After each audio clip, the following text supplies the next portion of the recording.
നമ്മൾ വരുന്നത് അമ്പലപ്പുഴയിൽ നിന്നാണ്. എൻ്റെ പേര് തുഷാര എന്നാണ്. എൻ്റെ ഹസ്ബൻഡിൻ്റെ പേര് രജി എന്നാണ്. എൻ്റെ വിവാഹം കഴിഞ്ഞിട്ട് 20 വർഷമായിരുന്നു. ഒരുപാട് ട്രീറ്റ്മെൻറ്റും കാര്യങ്ങളൊക്കെ നമ്മൾ ചെയ്തു. പക്ഷേ എനിക്ക് കുട്ടികളില്ലായിരുന്നു. അങ്ങനെ ലാസ്റ്റ് IVF എന്നുള്ളൊരു ട്രീറ്റ്മെൻറ്റിലോട്ട് പോയി. 3 പ്രാവശ്യം IVF ട്രീറ്റ്മെൻറ്റ് ചെയ്തു. എന്നിട്ടും എനിക്ക് കുട്ടികളായില്ല. അപ്പോൾ ഞാൻ യൂട്യൂബ് ചാനലിൽ ഓരോ സാക്ഷ്യം കേൾക്കാനും അത് കണ്ട് പ്രാർത്ഥിക്കാനും തുടങ്ങി. അങ്ങനെ ഒക്ടോബറിലാണ് എനിക്ക് ലാസ്റ്റ് IVF ചെയ്യുന്നത്. അത് ഫെയിലറായി. പ്രത്യേകിച്ച് ഇനിയൊരു പ്രതീക്ഷ മുന്നോട്ടില്ല കുട്ടികളുണ്ടാകാനായിട്ടുള്ള എന്നുള്ളൊരു ഇതിൽ ആകെ മാനസികമായിട്ട് ഞാൻ തകർന്നു. അങ്ങനെ വീട്ടിൽ വന്നു. ഈ ഓരോ സാക്ഷ്യം കേൾക്കുമ്പോഴും നന്നായിട്ട് അതിൽ നിന്ന് പ്രാർത്ഥിക്കും.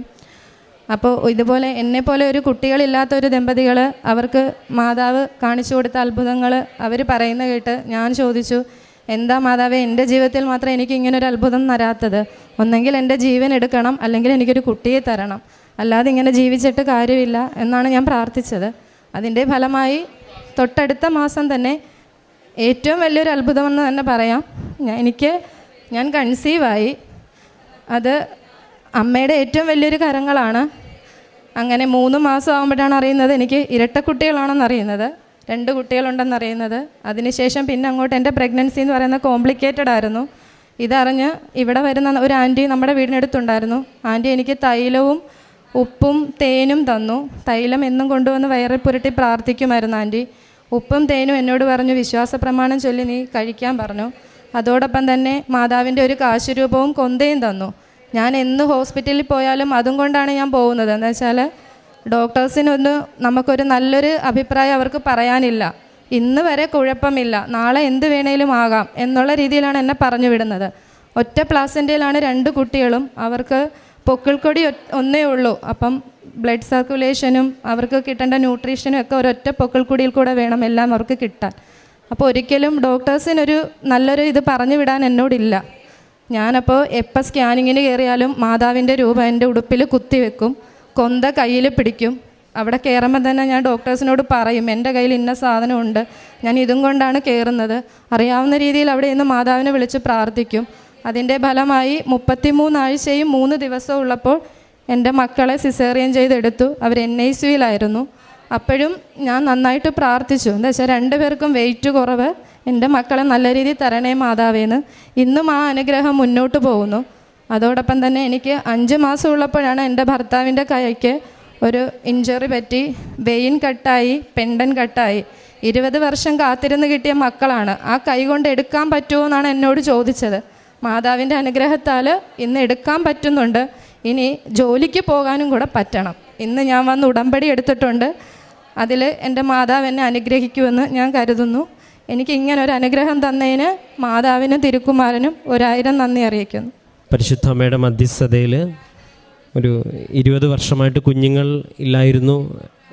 എന്നിട്ട് ഇന്നൊരു 2 കുഞ്ഞുങ്ങളുടെ സാക്ഷ്യമാണ് ഇപ്പോൾ പറഞ്ഞത്. അപ്പോൾ ഈ സാക്ഷ്യത്തിൽ ഏറ്റവും പ്രധാനപ്പെട്ടത് ആശുപത്രിയിലായിരിക്കുന്ന സമയത്ത് ഈ ചേച്ചി പ്രാർത്ഥിച്ചതാണ്. അതായത് നമ്മൾ യൂട്യൂബിൽ സാക്ഷ്യം കേട്ടതിന് ശേഷം മാതാവിനോട് പ്രാർത്ഥിച്ചു എന്നുള്ളതാണ് ഈ സാക്ഷ്യത്തിൽ നിന്ന് വ്യക്തമായിട്ട് മനസ്സിലായത്. ആ സാക്ഷ്യം അല്ലെങ്കിൽ ആ സാക്ഷ്യം കേട്ട്, ഒരു കുഞ്ഞിൻ്റെ സാക്ഷ്യം കേട്ട് പ്രാർത്ഥിച്ചു, മാതാവ് എനിക്കൊരു, അതിനുശേഷം പിറ്റേ ഒരു മാസം ഒരു പ്രഗ്നൻ്റ് ആവുകയും പിന്നെ ഇവിടെ നിന്ന് ഉടമ്പടിയുടെ ഭാഗമായിട്ട് പ്രേക്ഷിത പ്രവർത്തനം ചെയ്യുന്ന ഏതോ ഒരു വ്യക്തി അവിടെ ചെല്ലുകയും പ്രാർത്ഥിക്കുകയും ഉടമ്പടി വസ്തുക്കളൊക്കെ കൊടുക്കുകയും ഒക്കെ ചെയ്തു എന്നുള്ളതാണ് സാക്ഷ്യത്തിൻ്റെ ഒരു രത്നച്ചുരുക്കം എന്ന് പറയുന്നത്. അപ്പോൾ ഒരു പരിധിവരെ നിങ്ങൾ സാക്ഷ്യങ്ങൾ പരിശോധിക്കുമ്പോൾ ഈ സാക്ഷ്യങ്ങൾ കേൾക്കുന്നവർക്ക് ഒരു ആത്മീയമായിട്ടൊരു ഉത്കൃഷ്ടനം ഉണ്ടാകുന്നത്, ഒരു വല്ലാത്തൊരു അനുഭവം ഉണ്ടാകുന്നത് സാക്ഷ്യങ്ങളിൽ നിന്ന് കേൾക്കുമ്പോൾ നമുക്ക് മനസ്സിലാവും. കാരണം ഇത് സത്യസന്ധമായിട്ട് ഒരാളുടെ ദൈവാനുഭവം പങ്കുവെക്കുമ്പോൾ അതേ ഹൃദയത്തോടും ആത്മാവോടും കൂടെ കേൾക്കുന്നൊരു വ്യക്തിയെ സംബന്ധിച്ചിടത്തോളം അത് വല്ലാതെ സ്പർശിക്കുകയും മാതാവ് അതൊരു വലിയൊരു മീഡിയമാക്കി നമ്മൾ അനുഗ്രഹിക്കാനും ആശീർവദിക്കാനും ഒരു വലിയൊരു ഉപകരണമാക്കി എടുക്കുകയും ചെയ്യുമെന്നുള്ളത് വളരെ പ്രധാനപ്പെട്ടതാണ്. ഉടമ്പടിയിലെ വസ്തുക്കൾ എന്നതുപോലെ തന്നെ ഉടമ്പടി സാക്ഷ്യങ്ങൾക്കും ഒരു സൗഖ്യത്തിൻ്റെയും ഒരനുഭവത്തിൻ്റെയും ഒരു ദൈവികമായ ഇടപെടലിൻ്റെയും ഒരു കാരണമാകും എന്നുള്ളത് ഒരുപക്ഷെ നിങ്ങളും ഇവിടെ ഇരിക്കുന്നതിൻ്റെ പിന്നിൽ ഇതുപോലെ നിങ്ങൾ കണ്ട സാക്ഷ്യങ്ങളുണ്ടാവും. ഇന്ന് ഈ കുഞ്ഞുങ്ങളുമായിട്ട് ഇവിടെ വന്ന് നിൽക്കുമ്പോൾ നമ്മളെപ്പോഴും ആലോചിക്കണം, ഇവിടെ ഒരു സാക്ഷ്യത്തിന് പോലും വിശ്വാസത്തോടും പ്രാർത്ഥനയോടും കൂടി അത് കേൾക്കുമ്പം അതിന് പോലും ഒരു ദൈവത്തിൻ്റെ ഒരു കടന്നുവരവിന് വലിയൊരു സാധ്യതയുണ്ട് എന്നുള്ളൊരു ഒരു പാഠം ഈ ഒരു സാക്ഷ്യത്തിലുണ്ട്. അതിനെ പ്രത്യേകിച്ച് കുഞ്ഞുങ്ങളുടെ സാക്ഷ്യമാണ് പറയുന്നത്. ഇന്നാണ് അവർ ഔദ്യോഗികമായിട്ട് ഉടമ്പടി എടുത്തതെങ്കിലും എന്നാൽ സാക്ഷ്യം കണ്ട് പ്രാർത്ഥിച്ച് ഇവിടെ വന്ന് മാതാവിൻ്റെയൊക്കെ സാക്ഷ്യം പറഞ്ഞേക്കാമെന്ന് പ്രാർത്ഥിക്കുവാനുള്ളൊരു വിശ്വാസത്തിൻ്റെ ചൈതന്യം ആ കേട്ട സാക്ഷ്യത്തിനകത്തുണ്ട് എന്നുള്ളതാണ്.